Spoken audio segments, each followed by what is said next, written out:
Roses are red.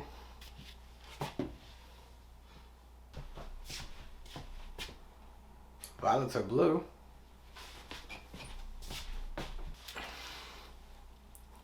I have 5 random photography tips for you.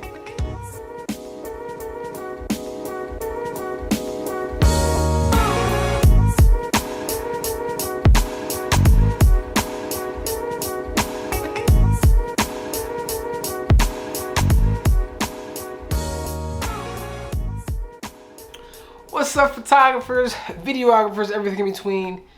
It's your boy Rob Lay, and today I'm gonna give you the top 5, not top, sorry. What am I talking about? I'm just gonna give you 5 random photography tips just to make you a better photographer. 1. If you are doing a photography job, the first thing or first tip I'm going to give you to make you a better photographer is have backups. Now, what does that mean? That means if you have the opportunity to have a backup camera, bring that camera with you.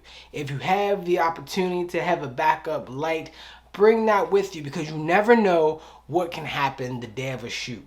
For example, yesterday or a couple of days ago, depending on when you're watching this video, I was doing a photography shoot of some cyclers, and I was using my Godox AD600, nice powerful light.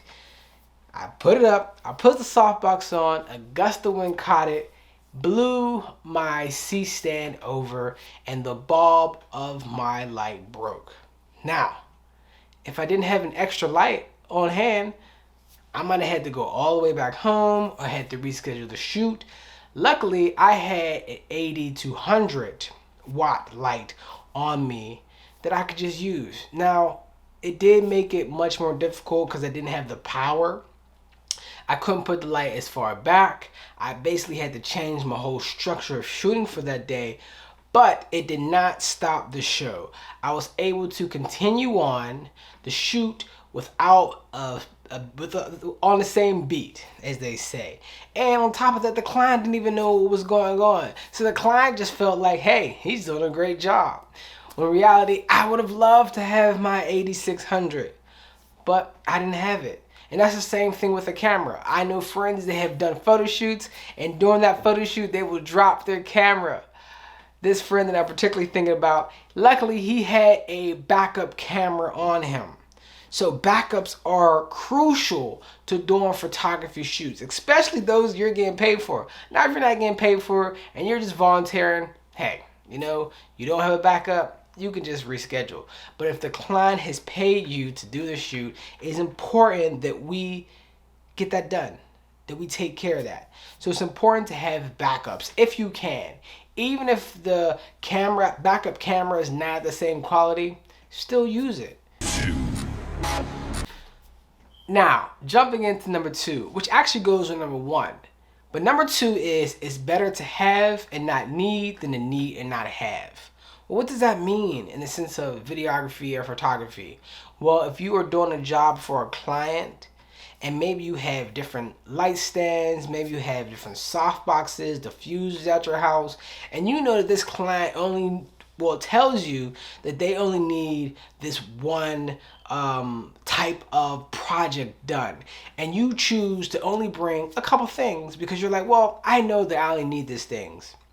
Well, there's been times where I've been at shoots and I wish I brought my extra tripod. I wish I brought my mini tripod. Maybe I wish I brought my extra light just in case something happened.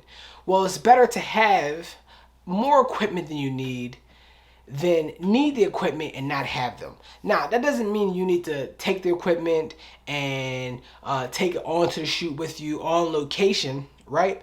But it's always good to at least put it in your car. I would suggest that take maybe not all your equipment, but take extra things, take new things, take things you might need, even if you don't think you need them. Just put them in your car, because you'd be surprised how many times you'll be at a event or at a client situation, or a shoot, or at a video session, and you're like, man, I really wish I had that other light stand to add more light. or I wish I had that extra video light or that small tripod. And if all you had to do was just go back to your car and get the extra equipment, that is going to be great. That's going to be great for you, and it's going to be great for you to put a great product forward. So remember, it is better to have and not need equipment than to need equipment and not have it. So if you can do this, just put it in your car. Don't bring it out, just put it in your car. And that will definitely help you be a better photographer, videographer, and all the work that you do. All right, jumping into number 3. The third random photography or just even videography tip that I'm gonna give you today is break down other people's work. Now, what does that mean? No, that doesn't mean you're hating other people's work. That doesn't mean that you're looking for bad things. That means is that when you see other work on Instagram or on Twitter or on Facebook, you want to look at that work and you try to break it down. Try to see how they did that and look at their work and see, what do I like? For example, I do this all the time on Instagram. When I see a photographer's picture, for the most part, I try to break it down. I say, it looks like the light is coming from the left side and it looks like it's pretty high. It looks like that they have a backlight to the far right. It looks like they might have a reflector underneath the person's chin, and that's what's causing their no shadows to be there. And then as I'm looking at their editing, I see that it is some frequency separation, some dodge and burn. Now all these factors are things you might not know what they are, but these are things I look at pictures and I try to break down and simulate in my head how they did that picture. Basically, I'm recreating the picture in my head and how they shot it. I try to figure out what lens they used, how far they were standing, and yes, it's just estimations, but I try to do those things in my head. And the reason why it's important to try to do those things in photography and in videography, because if you see pictures or videos that you like, and you want to take a part of that style and add it to the melting pot of your art, your own, the best way to do that is learning how did they make that? How did they create that emotion from that video or that emotion from that picture? So you can recreate that and add that to your own picture. So if you had the opportunity on if you had the opportunity on Facebook or on Instagram, make sure you break down other people's pictures. Now, the fourth random tip I'm going to give you today is ask people how they did it. What does that mean? Well, it goes along with the last tip I gave you about breaking down people's pictures. While you're breaking down other people's pictures, you might not know how they did it. You might not know what lens they did or where the light was. Ask them. DM them, message them.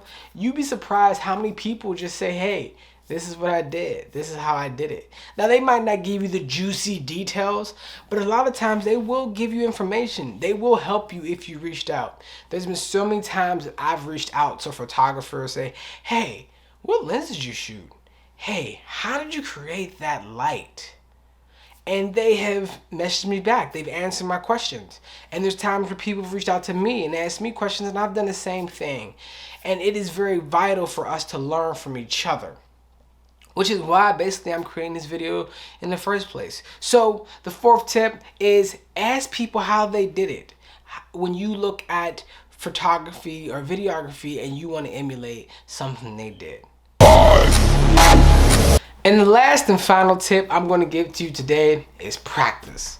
Practice, practice, practice. And I don't mean the practice that Iverson was talking about. I mean real practice. Get in the gym and start shooting.